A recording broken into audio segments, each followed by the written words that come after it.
what's up, and welcome back to Interpreting the Stars, where today I will be reviewing Jay and Silent Bob Reboot, which of course is the latest film featuring the titular characters of Jay and Silent Bob. Last week I reviewed Jay and Silent Bob Strike Back, but I see now that I should have just watched and reviewed every film that they pop up in, because you can't just watch Strike Back and Reboot. You can't, because there are certain nods in these movies that won't make a ton of sense unless you see all of the other films, even though Jay and Silent Bob aren't the main characters in those movies. I don't know, it's confusing, but it is what it is. But how is this allegory for how ridiculous reboots can be? Let's get cracking. This review is brought to you by the word of the day, allegory, a visible symbol representing an abstract idea. Jay and Silent Bob Reboot purposefully rehashes the same plot of the last film, and the titular characters of Jay and Silent Bob go on a cross-country adventure to Hollywood, California to stop the production of yet another movie about Bluntman and Chronic. This time it's a reboot. The production trademarked their names to the point where they're not able to legally call themselves Jay and Silent Bob anymore. Along the way, Jay meets a daughter he never knew he had, which changes things up quite a bit. So I've been seeing a lot of mixed reviews for this film, and to be honest, a lot of those reviews have been negative. And no, this film isn't as fresh as the last film, comedically speaking,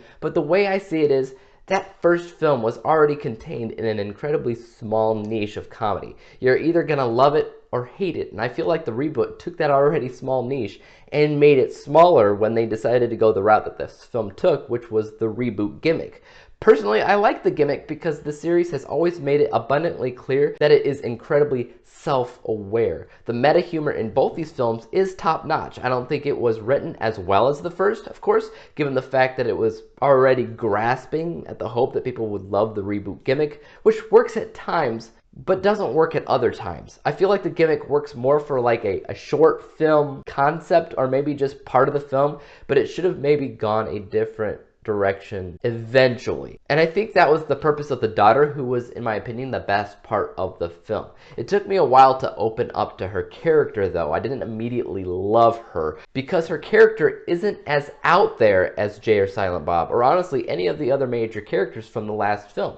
She was much more human, but that was kind of the point, because she offers something the last film didn't have, which was something deeper. She grew up without having her father, and that has kind of messed her up, and not in a comedic way, in a dramatic way. You can see it in her face that she is kind of tormented by the lack of paternal guidance in her life, and seeing her anguish actually turns something on inside of Jay's character too, which, trust me when I say, is a happy surprise to see. From my experience, Jay is a very flat, shallow, and almost cartoon character majority of the time, and this dynamic he has with his long-lost daughter is kind of touching in a way, which means this had more depth than its predecessor. Whether you consider that to be a good thing or not is a choice I'll leave to you, but I very much welcome the change. But like I said, the film isn't as good as the first film, and that has something to do with unoriginality, sure, but I think it has more to do with the fact that it's kind of uninspired.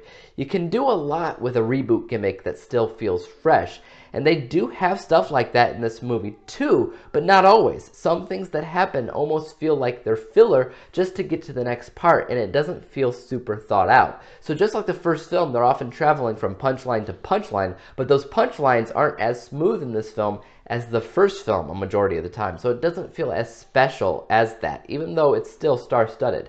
The best thing I can say about Jay and Silent Bob Reboot is that it's a fair companion piece to the last movie. I think fans are still going to get a kick out of it, especially because these characters are great with whatever the heck they're doing.